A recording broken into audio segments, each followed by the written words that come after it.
Okay, so we're going to look at section 5.6, which actually makes connections for the entire unit, chapter 5. So hopefully if you've had any questions in this chapter, this section hopefully will clear up any questions that you have. Okay, so what I've given you here is a table that shows the height compared to the ground of a snail as it crawls up a pipe. So this is the time, it's in minutes, and this is the height, which is in meters. Okay, so what's important to understand with time? When something begins, time is 0. Time in something that's 3 minutes later, 6 minutes later, 9 minutes later, 12 minutes later are positive values. Now this height is -3, and you got to think, well, how can a height be negative? This is 1 meter, 5 meters, 9 meters, 13 meters.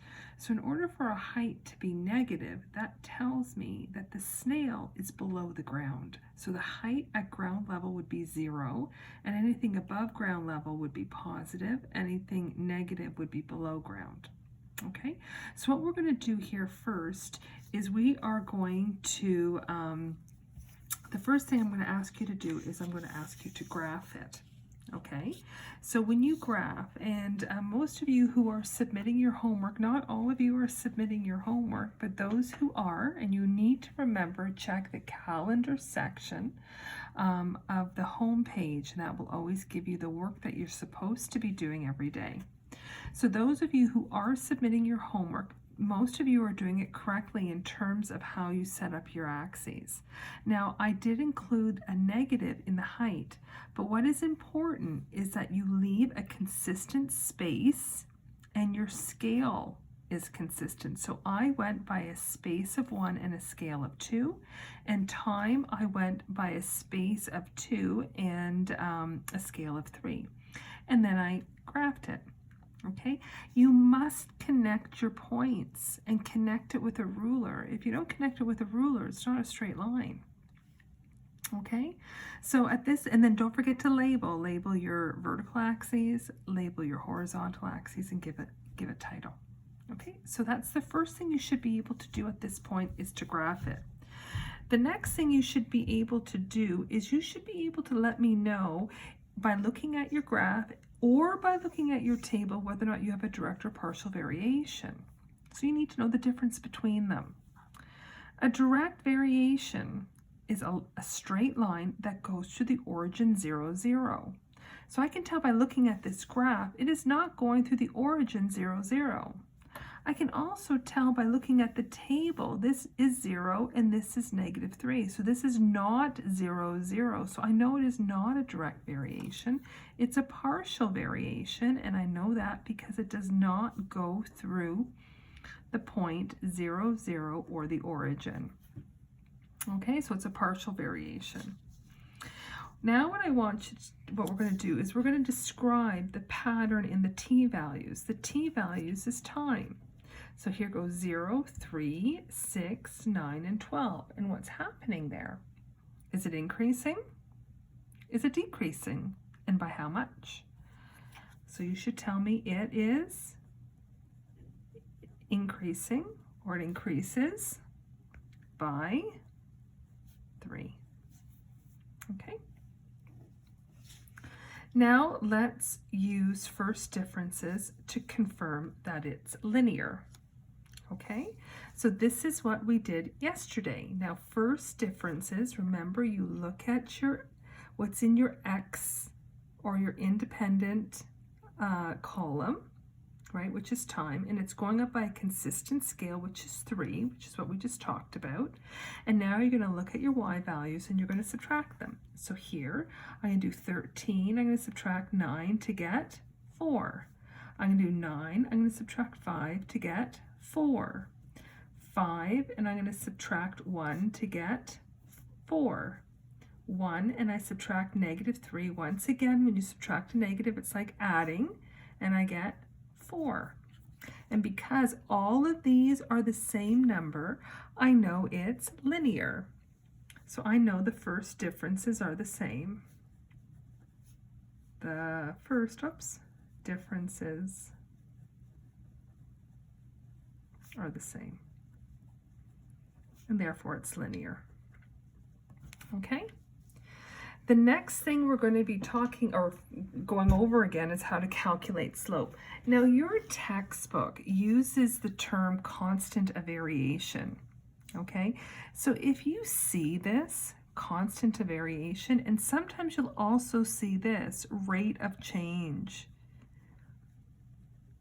These are all slope. So slope is also sometimes in your textbook called a constant of variation and also a rate of change. It's all the same thing. Okay, so what we're going to do is we're going to calculate the slope. There is more than one way to calculate slope. The probably easiest way is using your slope formula, where you subtract your y's over subtracting your x's. And if you use the slope formula, remember you need 2 points. And how many points do we have here? We have 1, 2, 3, 4, 5 of them. So you pick any 2 points you want. It doesn't matter which 2. So I'm just going to pick the first 2. So I'm going to pick 0 and -3, and I'm going to pick 3 and 1. And remember with slope, you subtract your y's. So I'm going to subtract my y values. So I'm going to take -3 and I'm going to subtract 1. Because I began with this y value, I begin with this x value when I subtract my x values. So I'm going to do 0, take away 3. I know -3 take away 1 is -4. I know 0 take away 3 is -3. You must simplify this. 2 negatives make a positive. So my slope is 4 over 3. You could have also used rise over run. You could have done that also. And then what you would have done is you would have drawn a triangle.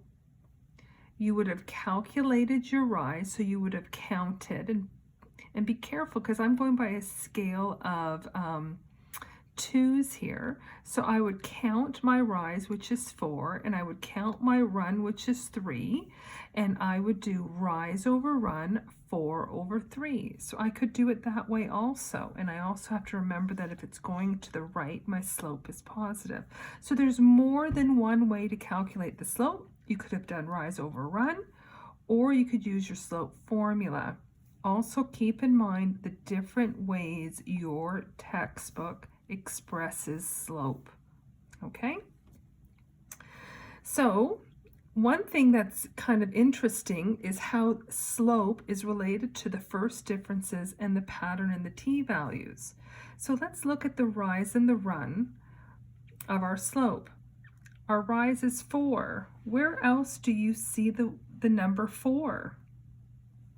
And hopefully you notice it's the first difference, right? Where else do you see that number 3? Hopefully you notice that's how much the t-values increase by. So I could find the slope by doing that also. Okay, so my first difference is the same number as my rise, and the pattern in the t-value is the same number as my run. My 4 is the first difference. My 3 is what my t-values here, time is increasing by. That's another way you can calculate the slope. Okay, now the last thing, or not the last thing, another thing you're asked is what is the initial value of the height? That's what did it start off at? It started off at -3. This initial value is also our B value. And your textbook also sometimes calls it the fixed amount. Once again, all of these are the same number. It's the same thing. So the initial value the b value, the fixed amount, it's all the same. It's also called a vertical intercept or a y-intercept, because it's the point that intersects this vertical axis. This vertical axis is always also the y-axis. So if you see initial value, b value, fixed amount, vertical intercept, y-intercept, all of these are the same thing. Okay, so once again, what is that value? It's -3.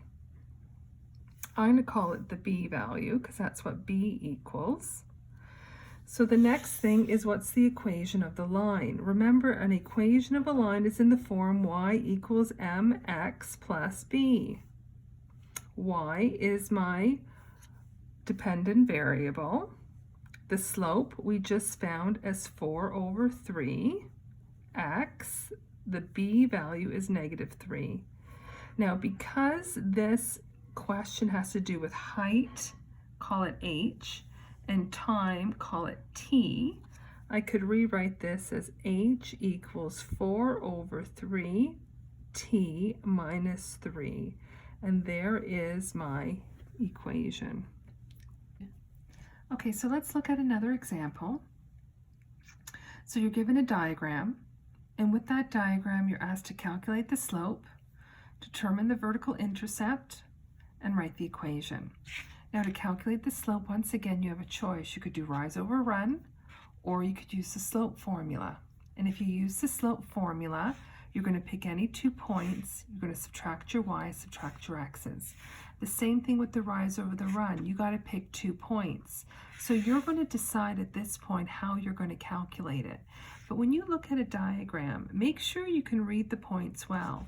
Don't pick points that you're guessing. Like, some people think they always have to take the end points of a line, but if I take that end point, I'm kind of guessing what the x value is. So pick points that you can read well, like that one. X is 4 and y is 0.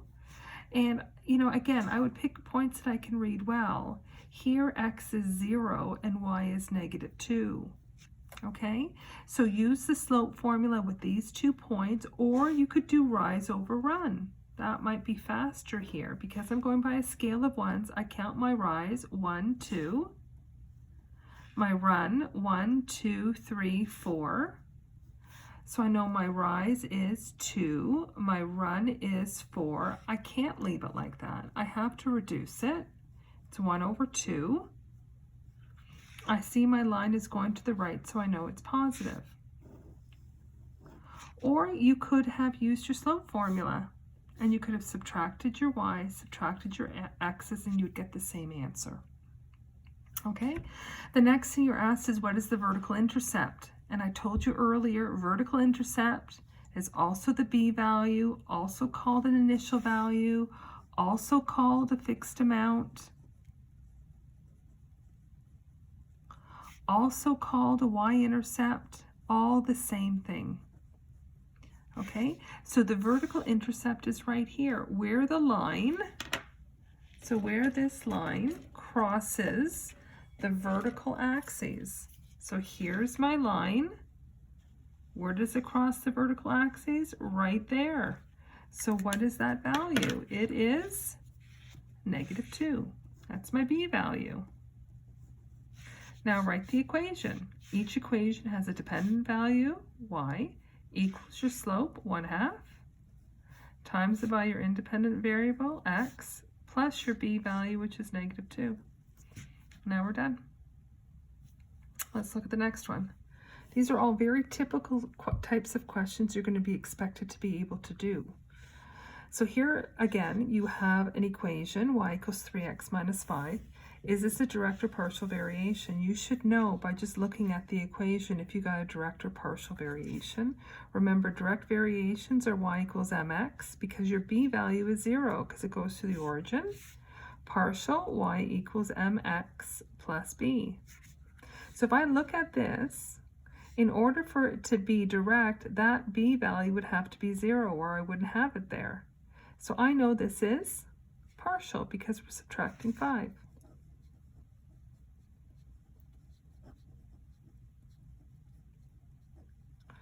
Now the question says, identify the initial value of y. What is an initial value again? It's the b value. What's the b value here? It's -5. What's the slope? Slope is your m value. So m here is 3. Okay?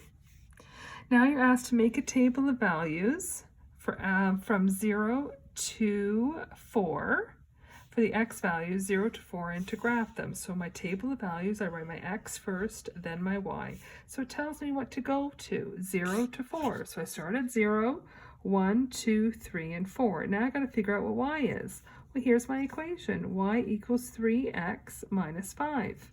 So I put 0 in for x. So 3 times 0, 0, subtract 5, -5. 3 times my x, which is 1, 3, subtract 5 is -2. This x is 2, so 3 times 2, 6, subtract 5, 1. 3 times 3, 9, take away 5, 4. 3 times 4, 12, subtract 5 is 7. Now you're going to graph it. Okay, you're going to decide what scale you're going to go by and what space you're going to go by. So I went by a scale of 1s on x and a space of 1. I went by a scale of 1 and space on y, a space of 1 on y, and then I plotted the point. 0 at -5, 1, -2, 2, 1, 3, 4, 4, 7. I take my ruler and I connect it. And I know it's a partial variation. It doesn't go through 0, 0. Okay, so now you're given tables, and with each of the tables, you're going to identify what the vertical intercept is. Remember, that's the b value. And you're going to find the slope. Remember, that's the m value. And you're going to write your equation. And remember, your equation is in the form y equals mx plus b. Okay, so let's look at the vertical intercept, which is the b value. Okay, now this is my first table. Now remember, a vertical intercept, there's my y-axis, there's my x-axis. Let's suppose my line looks like this. My vertical intercept is my b value, right there, where it intersects this y or vertical line. Well, what does x equal here? X equals 0. So I know this b value is when x equals 0. So I look at my table. Where does x equal 0? X equals 0 here. What does y equal? It equals -1. So I know that this graph intersects right here at where x is 0 and y is -1. So I know my b value is -1. So we've got the b value at -1. Now let's figure out the slope. Remember, slope is your m value. Okay?